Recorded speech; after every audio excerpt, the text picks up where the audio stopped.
It was 1883 when winter's grip finally loosened its hold on the Colorado frontier. 3 long seasons had crawled by since the final gunshot rang out across the territory. Yet the southern valleys still carried an ache that wouldn't fade. Beyond Dry Creek's boundaries, where the earth cracked under endless sun and weathered posts stood crooked against the sky, sat a homestead known as High Hollow Ranch.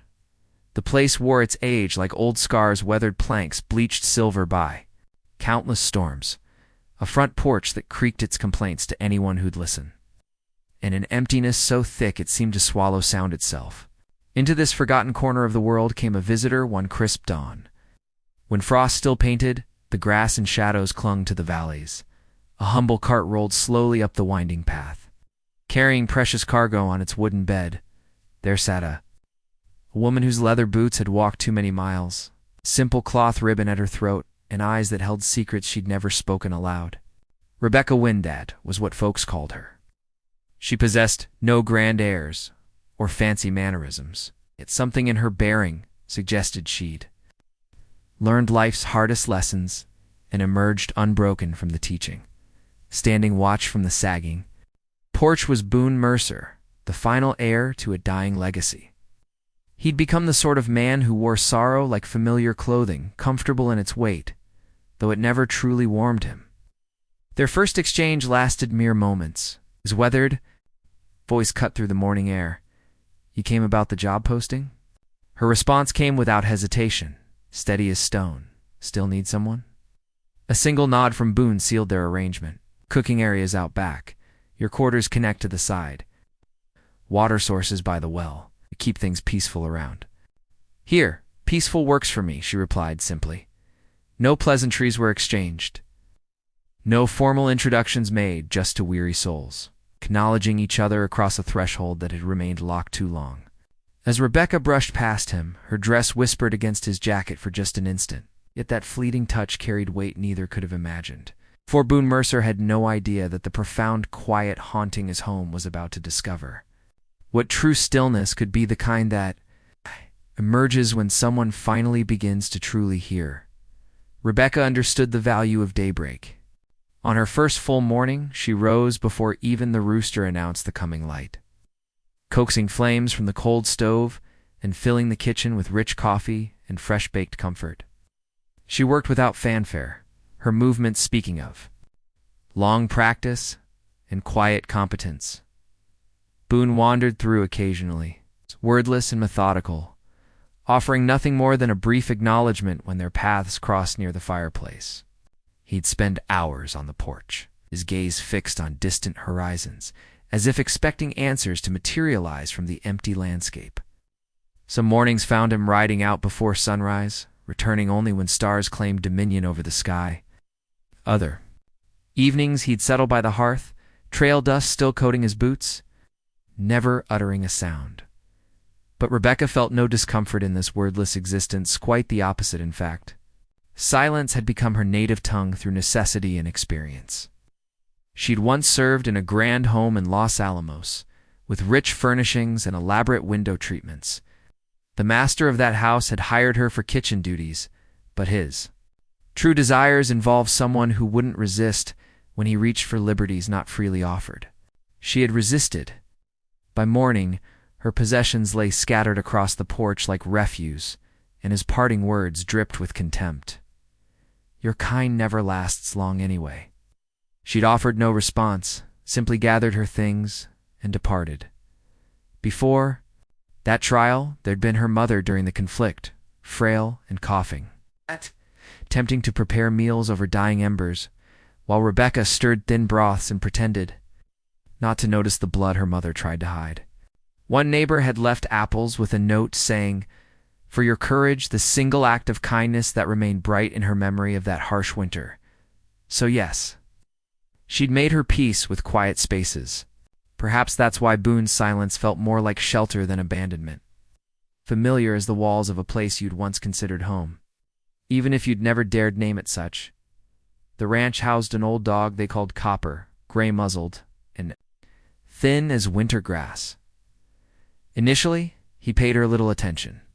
But one morning, as she hummed a melody her mother had favored while working dough near the window, That weathered hound rose from his usual spot and positioned himself beside her. Feet. Boone witnessed this from the porch without comment, though his eyes narrowed as if something fundamental had shifted in ways he couldn't quite trust. Then the storm arrived, drolling down from the hills with sudden fury. Rebecca had just finished hanging laundry when fierce winds tore the line free, sending Boone's shirts dancing across the prairie like surrender flags. She chased after them, skirts whipping around her boots, hands grasping for sleeves and collars that seemed to mock her efforts. The wet grass betrayed her footing, and down she tumbled. Before she could right herself, a strong hand found hers. Boone stood there, rain streaming through his beard, coat drenched, one arm steadying her, while the other snatched a wayward shirt from the air. His voice came low but firm. "Shouldn't have risked yourself for laundry." Breathless and soaked, she managed to grin. "Couldn't let your clothes end up in the next county." For the first time since her arrival, Boone Mercer's face broke into a smile. They returned to the house together, boots squelching through mud. He offered her a towel, but said nothing more. Words weren't needed. Later that evening, as she shaped bread dough and hummed her quiet song, Boone lingered in the doorway's shadows. He remained silent, but for the first time in ages, his shoulders didn't carry the rigid tension of someone bracing for impact. The silence no longer felt like an empty vessel. It had become the foundation for something new taking root. Days flowed gently across, the ranch like water smoothing river stones. Rebecca continued her work, but it went beyond mere cooking. She was nurturing, restoring. It's the kind of care that springs from someone who needs order in a chaotic world. Regardless of whether anyone notices or appreciates the effort, windows gleamed until they captured sunlight perfectly. Floorboards were scrubbed back to their natural grain. A drawer that had refused to open for 5 winters suddenly slid smooth and true. She mentioned none of these improvements. Expected? No recognition, but Boone observed. He began lingering in the kitchen longer, arms folded, quietly watching her hands, her composure, her quiet fire. One morning brought a surprise. By the back entrance, a package wrapped in brown paper and secured with twine. She opened it carefully to reveal a pair of shoes, leather crafted with skill, supple yet durable, clearly new. She held them in her lap for a long while. That evening, over stew and black coffee, she broke their comfortable silence. Those shoes didn't appear by accident, did they? Boone's shoulders shifted slightly, his eyes avoiding hers. Saw them in town. Figured they looked like they could support a woman who doesn't believe in sitting idle. Rebecca turned her spoon thoughtfully. "They're finer than any I've owned for work." His response came quietly. They weren't meant for work. She wore them the following day without further comment. That same evening, long after Rebecca had retired, Boone remained by the fire, hands resting on a drawer he hadn't opened in years. When he finally pulled it free, the scent of dried lavender drifted up. Inside lay precious remnants: a ribbon, a button, and folded paper. His wife's final written words before death claimed her. "Boone, I don't survive this. Don't let our home perish with me. Give it breath again. Cultivate something. Share words with someone. Don't fade into the dust." He read those words twice that night, then once more before the flames died down. Morning brought little conversation, but his steps carried a different energy, less burden, more direction toward the kitchen, where life was stirring again. Beside her plate that evening sat another gift, a silver brooch crafted to resemble a columbine blossom. No explanation accompanied it, just a wordless offering. Rebecca lifted it with reverence, examining it as if it were too precious for ordinary touch. Gratitude needed no voice. It lived in her careful handling of his gift. Later that week, while folding clean linens, Boone presented something else entirely. A child's drawing in crayon on wrinkled paper, 2 stick figures before a crooked house with flowers blooming in front. His voice carried strain. "My wife sketched this right after telling me we were expecting." He looked away then. "After she died, I buried it in that drawer. Couldn't bear seeing what would never be." Rebecca traced the paper gently with her thumb. Her response, quiet but certain. "It's still growing, Boone. You just planted it differently than expected." They exchanged no further words that evening, but something deep within the house released a breath it had held for years. Because healing rarely announces itself with fanfare, it simply arrives. and takes root where it's needed most. Trouble doesn't always thunder in on horseback. Sometimes it arrives dressed in official papers, walking through your door like it belongs there. Boone returned from town one morning with dust coating his boots and an envelope clutched tightly in his fist. He placed it on the table where morning light struck it like an omen. Rebecca read every line carefully, twice over.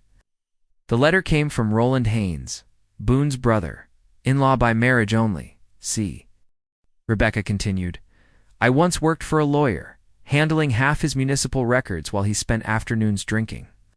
The next day brought Boone to Dry Creek, seeking out Charlie Moretta, lawyer known for preferring broken glass to compromised ethics. Charlie examined the letter and snorted dismissively. Clear forgery, sloppy work too. Seal's completely wrong, and the ink hasn't even properly set. Whoever spotted this deception saved you considerable trouble. That would be her. Boone acknowledged. Charlie glanced out his window, then back. She's sharp-minded. Hold on to that one. That night found Boone beside the barn beneath a star-bruised sky, staring across his land as if it might disappear beneath his feet. The thought haunted him. What if everything's lost? He'd suffered loss before, understood that particular hollowness intimately. The only difference, now someone else called his house home. A week later, Roland arrived with two silent companions, men with cold stares and too much leather adorning their frames. Boone waited on the porch with Rebecca beside him, calm as dawn itself. Roland dismounted with false confidence, still pretending you own this place, Boone. Grief makes people careless with facts. Boone held his silence. Rebecca didn't. You're rather late for offering condolences, Mr. Haynes. Roland assessed her with disdain. Didn't realize the hired help speaks for property owners now. She stepped forward. Interesting, neither did the property until someone started actually caring for it. Boone's jaw tightened, but his voice remained level. She's not hired help. She's the reason this place breathes again. Just then, Charlie Merritt appeared behind them all, legal documents in hand and wearing the expression of final judgment. He raised the papers high. The court has reviewed this forgery, and the ruling is clear. No claim, no rights, no legal standing. His gaze shifted to Roland's companions. Unless you're seeking charges for fraud or worse, I suggest immediate departure. Roland stared hard, but found no opening for argument. He remounted with one final glance at Rebecca before turning his horse toward the road. Boone exhaled like a man finally freed from drowning. You saved this place. She took his hand without smiling. No, Boone, we saved it. The land looked identical that day, but something fundamental had changed. It felt claimed not by bloodlines or legal papers, but by people who stayed when leaving would have been simpler. Weeks passed after Roland's final departure, and the town gradually relaxed again. One Sunday morning, Boone appeared in the kitchen wearing a clean shirt and carrying the careful energy of a man with something important on his mind. He stood there briefly, thumb hooked in his belt, eyes barely touching her face before speaking. There's a church gathering today. I thought perhaps we might attend. Rebecca turned from the stove, drying her hands on her apron. You haven't joined that crowd in years. Maybe that's exactly why I should. She nodded once. All right then, let's go. She chose her blue dress, mended but dignified, and secured her hair with the same ribbon he'd discovered between book pages. He prepared the wagon, and they traveled into Dry Creek side by side, as if this weren't their first public appearance together. But it was, and people definitely noticed. They watched Boone Mercer's silent, withdrawn Boone sitting proudly beside a woman who wasn't his wife but certainly appeared to belong there. Whispers rustled like autumn leaves. Is that really him? Someone murmured. Thought he'd become a complete hermit. That's the woman living at his place, isn't it? But Boone showed no concern, simply tipping his hat when Amos Griggs greeted him gruffly. Good to see you among the living again. Rebecca walked with quiet dignity, familiar with stares and skilled at keeping her chin steady through them. Mrs. Tilly Grant commanded the dessert table like a frontier general, bustled over and gave Rebecca a quick assessment, followed by a warm smile. You must be the one we've heard mentioned. The house up at High Hollow has looked properly lived in lately. Rebecca offered a modest smile. I keep it warm. He keeps it strong. Tilly nodded approvingly. Good arrangement. We could all use more warmth. But across the lawn, Delafisk whispered behind gloved fingers, living together without marriage. It's scandalous. Her daughter remained silent, watching as Boone reached for chicken and actually laughed, genuinely laughed, something Elias Dunn shared beneath a shady tree, then little Mary Beth, the preacher's daughter, approached Rebecca with a handful of columbines, offering them shyly. Mama says these are 4 beautiful people. I think you're the most beautiful here. Rebecca knelt down, accepting the flowers like sacred gifts. Thank you, sweet child. I'll place them by my window. Boone witnessed every moment of this exchange. With a steadiness that quieted the gathering around them, he addressed the crowd. This is Rebecca Wynne. She maintains my home and prevented me from losing myself to emptiness. After that declaration, conversation turned to pleasantries, passing plates, and making room at shared tables. That night, back at the ranch, Rebecca arranged the columbines in a tin pitcher by the window. For the first time in memory, the house contained more than mere silence. It held true belonging. Ranch life settled into natural rhythm, not rushed or noisy, but authentic. Rebecca cultivated more than sustenance behind the house. Beyond practical vegetables like carrots and onions, she planted columbines too. Crimson, golden, white, and blue like summer prayers whispered into earth. Boone discovered her one morning, knees in soil, hands confident and dirty. He offered no comment, simply returned to the barn. That evening, a bench waited beside the garden's edge, fresh juniper, smoothly sanded, unpainted. Just a place to rest where growing things reached toward sunlight. She found it near sunset. Settling onto it quietly, Boone joined her later carrying 2 cups of tea. Conversation wasn't necessary between them. The following week brought another discovery, poetry. Wrapped in brown paper and placed gently on her pillow with a ribbon marking favorite verses. That evening, she explored the poems by firelight. Boone paused in the hallway long enough to ask, "Worth reading?" She glanced up, eyes sparkling. "Still deciding?"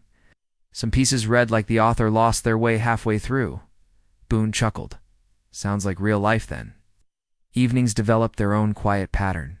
She'd sew by firelight while he read aloud, stumbling occasionally over unfamiliar words. "What's a metaphor supposed to accomplish anyway?" he grumbled once. "It's meant to be felt rather than analyzed," she replied. "Sounds like trickery." "Sometimes."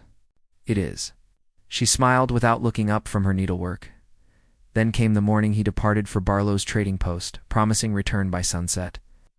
But sunset arrived without Boone, followed by stars, then worried wind. Rebecca waited, lantern lit, tea cooling untouched. Stationed by the window with copper curled at her feet, she spotted him just before midnight, stumbling down the trail with one hand pressed to his ribs, shirt torn and stained with dark blood. She ran to meet him. "What happened?" "Horse spooked," he managed through gritted teeth. "Wagon overturned. You walked the entire way back." He nodded. "Couldn't wait for help. Thought you might be gone when I returned." She steadied him under one arm, guided him inside, cleaned his wounds, and wrapped his ribs. Then she looked at him, voice barely audible. "Why would I leave?" Boone didn't answer immediately, just stared at the flames, because good things usually do. She sat beside him, taking his hand. "I'm not going anywhere, Boone. Not unless you ask me to." He said nothing more, but the way his fingers intertwined with hers spoke volumes. Boone's recovery came slowly. That kind of injury demands patience. Rebecca remained nearby, changing bandages, preparing nourishing broths, reading poetry aloud when wind clawed at windows. He never asked for this care. She never offered it with words. Understanding simply existed between them. Then one evening, the sunset painting the ridge in gentle colors, she sat on his handmade bench with hands folded in her lap, watching columbines bloom where nothing had dared grow before.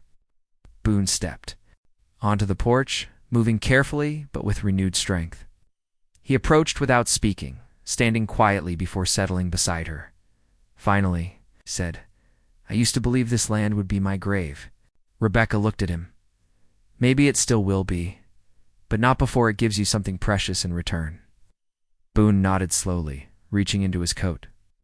He handed her folded paper, creased as if touched countless times. She opened it to find his. Rough, uneven handwriting. "There's no need to ask you to stay anymore. You already have. But if you'd permit me, I'd like to make it official, properly, with names and everything." Rebecca looked up as Boone quiet, careful Boone cupped her. Face with hands that had once only known fence building and lost burying.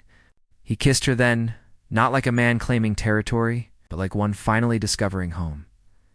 They married the following Sunday beneath the cottonwood behind their house. Only them, Reverend Ames from Dry Creek, and the old dog dozing peacefully. In grass, Rebecca wore her mended blue dress with the silver brooch pinned to her collar shaped like a columbine in bloom. The same one Boone had given her long before he possessed words for his feelings. Columbines had always flourished wild. On those hills, brave little blossoms pushing through stubborn soil. In some parts of the world, people called them flowers of faith, hope, and love. Rebecca embodied all three qualities, not loudly proclaimed, but steadily lived, not merely claimed, but outh.